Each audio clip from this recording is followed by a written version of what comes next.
अनंत सिंह, इसी गायत्री परिवार से संबंधित जो मैंने पूछा गुरु पंडित श्री राम शर्माचार्य के बारे में, वहाँ पे एक और मान्यता है, हम वहाँ पे गए हैं आपके आने के पहले 2-3 बार।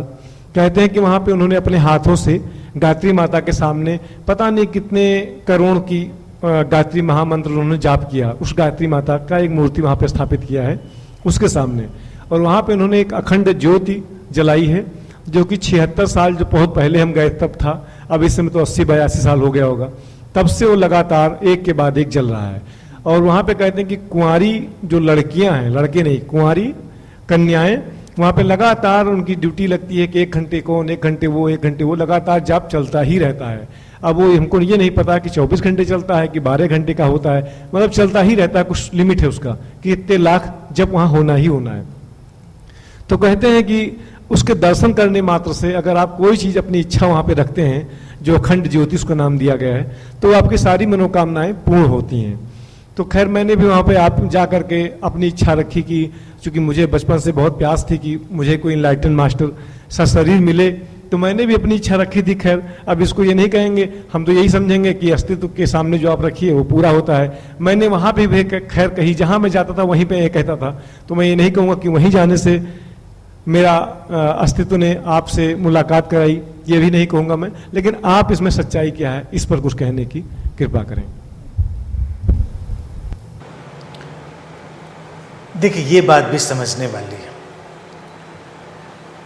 जो पूछा है तुमने, उस फिनोमेना को भी हम समझ सकते हैं कि मंत्रों का जो उपयोग किया जाता है उनका क्या परिणाम होता है। अब वो गायत्री मंत्र हो, कोई बुद्धिस्ट चैंट हो, या कोई तिब्बतन चैंट हो, या इजिप्शियन चैंट हो, कोई भी किस्म का मंत्र हो सकता है। मंत्र अर्थात शब्दों का एक अलग तरह का संयोजन। मंत्रों में कई बार अर्थ भी होते हैं और कई बार मंत्र बिना अर्थ के भी होते हैं, उनकी ध्वनियाँ भी नहीं होती।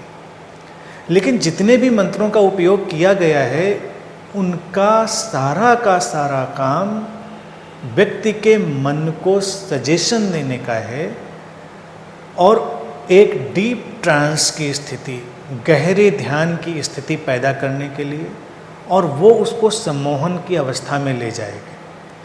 मंत्र का देखिए अर्थ भी है सुझाव देने की एक व्यवस्था। मंत्र शब्द का अर्थ भी यही है। जो सुझाव देने का एक शाब्दिक आयोजन है वो मंत्र बन जाता है। तो मंत्रों के माध्यम से हम सुझाव दे रहे होते हैं। अब किसी भी चीज़ को अगर थोड़ा कठिन बनाया जाता है तो उसके लिए मन थोड़ा ज़्यादा तैयार होता है, उसकी प्रिपरेशन थोड़ी ज़्यादा होती है। उसको लगता है कि हाँ, इससे काम बन जाएगा। इसीलिए कभी ये नहीं कहा जाएगा कि इसको 20 बार पढ़ लोगे मंत्र को तो सिद्धि हो जाएगी, काम बन जाएगा। उसको लाखों में कहा जाएगा कि जब तुम इतने लाख जप करोगे और ऐसी ऐसी स्थितियों में करोगे तो उसका परिणाम होगा। अब इसमें होता क्या है कि जो परिणाम चाहिए व्यक्ति को वो तो वो अपने अंदर डाल ही रहा होता है, चाहे उसको स्वास्थ्य चाहिए या कोई और चीज़ चाहिए, वो परिणाम, और मंत्र का उपयोग कर रहा है। तो उसका मन लगातार इस बात के लिए तैयार हो रहा है कि हम ऐसा कर रहे हैं तो इससे ऐसा होगा, इससे ऐसा होगा। हाँ, जो शरीर के स्वास्थ्य की स्थितियां हैं या कुछ ऐसी मानसिक स्थितियां हैं वो तो हो सकती हैं, लेकिन जो तमाम बाहरी स्थितियां हैं वो भी होंगी, ये ज़रूरी नहीं, क्योंकि बाहरी स्थितियों पर तो किसी का नियंत्रण नहीं, उनको कोई कंट्रोल भी नहीं कर सकता। शरीर और मन में तमाम ऐसी बीमारियां या अटकाव हो सकते हैं जो हमने ही पैदा की हैं, तो हमारे सुझावों से वो रुक जाएंगे। फिर क्या होता है, इन बातों का बहुत प्रचार किया जाता है, इनकी पब्लिसिटी बहुत करी जाती है कि ये जो जगह हो गई है ये बहुत जागृत, चमत्कारिक, जो यहाँ पर कोई अपनी बात रखेगा वो पूरी होगी। अब तुमने जिस जगह का जिक्र किया है, गायत्री की मूर्ति या जो भी वहाँ पर होगी उसकी बात, लेकिन तुम कहीं की भी बात देखो, कोई मज़ार हो, कोई तीर्थ हो, या किसी ने कुछ भी बना दिया हो, किसी ने शिवलिंग ही बना दिया और बस प्रचार चल रहा है इसका। बहुत ज़्यादा पब्लिसिटी है कि यहाँ पर तुम जाओगे, इसको देखोगे, देखते ही तुम गहरे ध्यान में चले जाओगे, इसके साथ बैठते ही तुम्हारे अंदर तमाम किस्म की अलौकिक स्थितियाँ घट जाएंगी, सारी चीज़ें। तो मन तैयार है इस बात के लिए। और दूसरी बात यह है कि जब वहाँ कोई जा रहा है तो वो बिलीवर ही है। नॉन बिलीवर भी हो सकता है, लेकिन आमतौर से बिलीवर ही जा रहा है, वो पहले से ही मान कर जा रहा है कि यहाँ पर ऐसा होता है। तो जब अपने विश्वास के साथ उन सुझावों को ग्रहण करने की स्थिति के साथ वो वहाँ पर जाएगा, तो उसका मन ही उसके लिए काम करेगा और उसको लगेगा कुछ हो रहा है, कुछ ऊर्जा जाग रही है, कुछ शांति पैदा हो रही है, कुछ बड़ा अलौकिक घट रहा है। अलौकिक कुछ नहीं है। ऐसा भारत में तो तमाम मंदिरों तीर्थों के लिए भी प्रचारित है, अतीत में भी किया गया। और जब नॉन बिलीवर्स ने उन पर आक्रमण किया या वैसा किया तो उनको वैसा कुछ भी महसूस नहीं हुआ, तो लोग कहेंगे उनकी संवेदनशीलता नहीं थी। संवेदनशीलता नहीं, यहाँ पर सुझाव ग्रहण करने की मानसिकता नहीं थी। और जो बिलीवर है यानी कि विश्वासी व्यक्ति है, भक्त है, वो विश्वास करने वाला है, वो बिलीव कर रहा है और उसके विश्वास से ही वो चीज़ें घटेंगी। मैं समझता हूँ कि ये सारी चीज़ें थोड़ा गिमिक का रूप ले लेती हैं, यानी कि एक ऐसी चीज़ जो एक किस्म का खेल है। और अगर कोई गुरु ये करता है तो वो अपने साथ आने वाले लोगों को थोड़ा इमेच्योर समझता है, अपरिपक्व समझता है।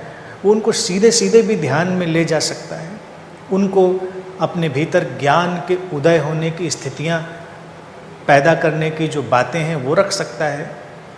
लेकिन ये गिमिक नहीं होने चाहिए। भारत में फैले हुए, एक ही जगह की बात नहीं, जगह जगह फैले हुए, और ये बातें केवल सुझाव और सम्मोहन की हैं। कोई भी मंत्र इतना शक्तिशाली नहीं होता। खुद सोच के देखो, अगर हमारे पास ऐसे मंत्र होते तो हमने क्या न कर दिया होता। हमने सारी चीज़ें बदल के रख दी होती, नहीं बदली। और वो गुरु, वो महात्मा ही जो एक क्लेम करते हैं, वो कभी उन स्थितियों को बदलने नहीं जाते जिससे समाज जूझ रहा है, समाज परेशान है। जीवन में जो होता है व्यक्ति के समझ से होता है, उसकी सजगता से होता है और उसकी आंतरिक शक्ति से होता है। और जो घटनाएं जीवन में अवश्यम भावी हैं, मृत्यु जैसी घटनाएं, उनमें कोई नहीं कर सकता, कोई कुछ नहीं कर सकता उन घटनाओं में। वो घटनाएं घटती हैं, इनको वैसे ही स्वीकार करके जीना ही आध्यात्मिक समझ है। तो मैं समझता हूँ ये जो खिलवाड़ है आध्यात्मिक जगत में, इससे लोगों को बचना चाहिए। किसी भी मंत्र, मूर्ति, देवी, देवता, इनमें ऐसी कोई भी चीज़ नहीं होती कि उन्हीं से सब कुछ होगा। अगर वो शक्ति है तो सर्वव्यापी है, सब कहीं फैली हुई है। और व्यक्ति को अगर उससे जुड़ने की क्षमता है तो सभी को है, हर कहीं से है, हर क्षण उपलब्ध है। और तो कोई उपाय नहीं। बाकी जो कुछ भी होगा वो गिमिक होगा, खिलवाड़ होगा।